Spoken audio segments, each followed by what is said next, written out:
ऐसा लगे कोई बात कर रहा है।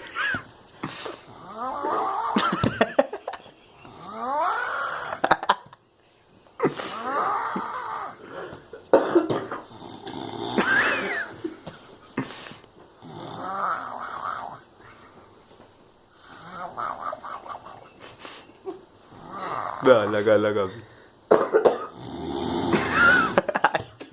हाथ